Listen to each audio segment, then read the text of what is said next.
तो दोस्तों आज हमारे कावेरी इंजन को लेकर बहुत ही बड़ी अपडेट निकल कर आई है। ऐसे में दोस्तों आपको याद होगा जब भारत ने कावेरी इंजन को 73 किलो न्यूटन तक थ्रस्ट को जनरेट करने के लायक बना लिया था, तब भारत की तरफ से इस पर और ज्यादा काम करना बंद कर दिया गया था। यानी कि भारत की तरफ से फंडिंग को यहाँ पर रोक दिया गया था, क्योंकि ये जो थ्रस्ट थी ये हमारे तेजस लड़ाकू विमान के लिए कैपेबल नहीं थी और इसीलिए भारत यहाँ पर चाहता था कि कावेरी इंजन को बंद किया जाए और फिर भारत किसी दूसरे देश के साथ एक ऐसे इंजन को डेवलप करे जो कि यहाँ पर हमारे तेजस और एमका जैसे प्रोजेक्ट के अंदर काम कर पाए। और जब इस इंजन को एलसीए तेजस से अलग किया गया था, तब इस इंजन के द्वारा 73 किलो न्यूटन तक की थ्रस्ट को जनरेट किया जा सकता था। लेकिन दिक्कत यहाँ पर यह थी कि इसका वजन थोड़ा ज्यादा था, जिसकी वजह से डीआरडीओ इसको तेजस के अंदर यूज नहीं कर पा रहा था। ऐसे में यहाँ पर डीआरडीओ की तरफ से ये पहले ही रियलाइज कर लिया गया था कि इंजन की टेक्नोलॉजी कोई भी देश भारत को नहीं देगा और ऐसे में इंजन की टेक्नोलॉजी भारत को खुद से डेवलप करनी पड़ेगी। और तब दोस्तों डीआरडीओ की तरफ से ड्राई कावेरी इंजन को लेकर ऐसा ही किया गया था और ड्राई कावेरी इंजन के ऊपर काम करना स्टार्ट कर दिया गया था,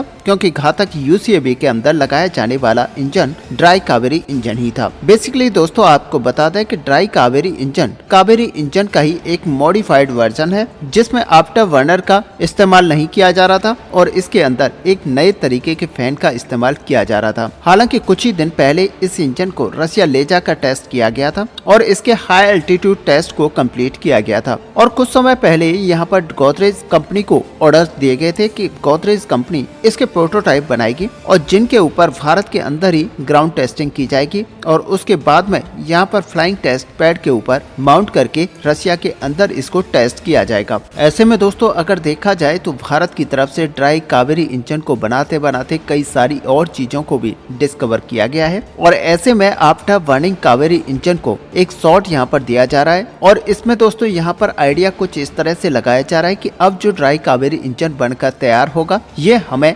83 किलो न्यूटन तक की थ्रस्ट जनरेट करने में कैपेबल होगा। और बड़ी बात यह है कि अभी जो करंट हमारा कावेरी इंजन है इससे थोड़ा सा हल्का होगा और इसकी कैपेबिलिटीज ज्यादा होंगी, साथ ही इसकी थ्रस्ट यहाँ पर बढ़ जाएगी। तो ऐसे में भारत इसको अपने तेजस के अंदर भी इस्तेमाल कर सकता है और इसीलिए यहाँ पर पिछले समय में ये रिपोर्ट्स निकल कर आ रही थी कि कावेरी इंजन को अब तेजस के ऊपर माउंट किया जाएगा और इसको टेस्ट किया जाएगा। लेकिन दोस्तों असल में देखा जाए तो ये जो प्रोसेस है अभी इनिशियल स्टेजेस पे है और पॉजिटिव चीज यहाँ पर ये देखी जाती है कि शुरुआत यहाँ पर हो चुकी है और फिलहाल जीटीआरई की तरफ से एक इंटरेस्ट यहाँ पर जताया गया है, जहाँ पर लो प्रेशर टरबाइन के लिए रेडी टू फिट निकल एलॉय से ब्लेड्स को बनाकर एक्वायर किया जाएगा। इनका जो टोटल नंबर है वो 450 का होगा और साथ ही यहाँ पर लो बेंड टरबाइन के लिए बेंड्स को भी एक्वायर किया जाएगा। अब इसमें यूज होने वाला जो मटेरियल है वो CM247LC होगा, जो आमतौर पर सभी इंजन के अंदर इस्तेमाल किया जाता है।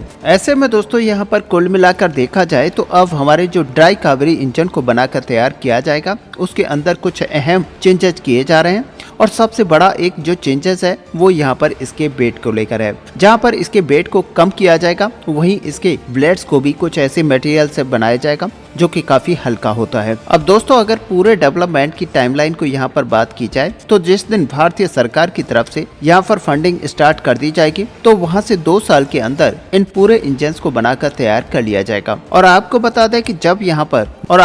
दें कि 2 साल के अंदर ही 15 यूनिट ब्लेड्स और 15 यूनिट बेंच सप्लाई किए जाने हैं और सप्लाई के बाद में लगभग 6 महीने तक इनके ऊपर टेस्टिंग की जाएगी और चेक किया जाएगा कि क्या इनकी क्वालिटी रिक्वायर क्वालिटी के हिसाब से बनी हुई है और अगर यहाँ पर किसी भी तरह की कमी देखी जाती है तो तुरंत ही इसको चेंज कर लिया जाएगा। लेकिन अगर यहाँ पर सारी चीजें सेटिस्फैक्ट्री पाई जाती हैं तो पहले बैच का प्रोडक्शन यहाँ पर स्टार्ट किया जाएगा, जहाँ पर 215 ब्लेड्स और बेंच की 65 पेयर्स को सप्लाई किया जाएगा। इनकी डिलीवरी 1 साल के अंदर की जानी है और उसके अगले साल में बैच 2 की डिलीवरी की जाएगी। बैच 2 में 220 ब्लेड्स मांगे गए हैं और 70 पेयर बेंच मांगे गए हैं। यानी कि इस नए इंजन को लेकर टोटल टाइमलाइन को यहाँ पर देखा जाए तो इस ऑर्डर से लेकर डिलीवरी तक 42 मंथ्स का समय यहाँ पर दिखाई देता है, यानी कि करीब 3.5 साल यहाँ पर लगने वाले हैं। और ऐसे में अभी पुराने इंजन से लेकर नए इंजन तक जिस सेगमेंट में यहाँ पर चेंजेस देखे जाएंगे, तो यहाँ पर कुल मिलाकर देखा जाए तो 5 साल के अंदर इस इंजन को बनकर तैयार हो जाना चाहिए और रशिया में इसको टेस्टिंग के लिए भेजा जाना चाहिए। और उसके बाद में बताया जा रहा है कि LCA के ऊपर इसको माउंट किया जाएगा और उसके बाद ही इसके सारे टेस्ट को परफॉर्म किया जाएगा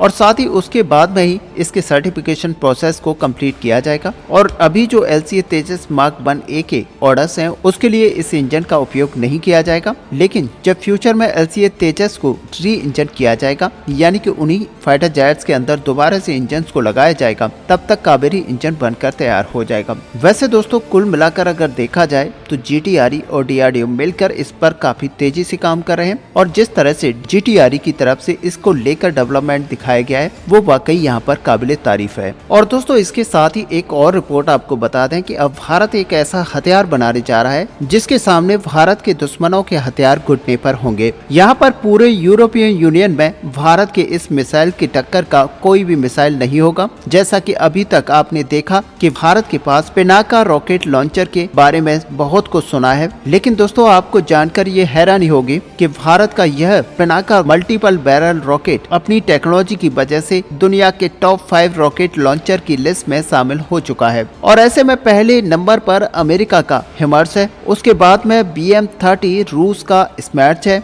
उसके बाद में दोस्तों आपको बता दें कि पिनाका रॉकेट सिस्टम यहाँ पर चौथे नंबर पर बना हुआ है। लेकिन अब यहाँ पर DRDO एक नेक्स्ट जनरेशन का इस तरह का रॉकेट सिस्टम बनाने जा रहा है जिसकी क्षमता करीब 300 किलोमीटर के आसपास होने वाली है, जो कि रूस के BM-30 स्मर्च को भी पीछे छोड़ देगा। वहीं DRDO की माने तो भारत का आने वाला मल्टीपल बैरल रॉकेट लॉन्चर दुनिया का नंबर 1 रॉकेट लॉन्चर बनने की क्षमता रखता है। वहीं इसकी जो रफ्तार है वो 5700 किलोमीटर पर घंटे की होगी, यानी कि भारत का ये रॉकेट अगर फायर होगा तो दुश्मन के लिए रोक पाना तो दूर की बात रही, बल्कि ये रॉकेट दुश्मन को दिखाई भी नहीं देगा। वहीं DRDO के मुताबिक करीब 44 सेकंड में भारत का रॉकेट लॉन्चर केवल 1 यूनिट के फायर से दुश्मन के 800 मीटर के इलाके को बर्बाद करके रख देगा। यानी कि अगर यहाँ पर सीधे शब्दों में देखा जाए तो अब Bharat multiple barrel rocket launcher के मामले में सीधे सीधे सुपर पावर अमेरिका के रॉकेट लॉन्चर का मुकाबला करने जा रहा है।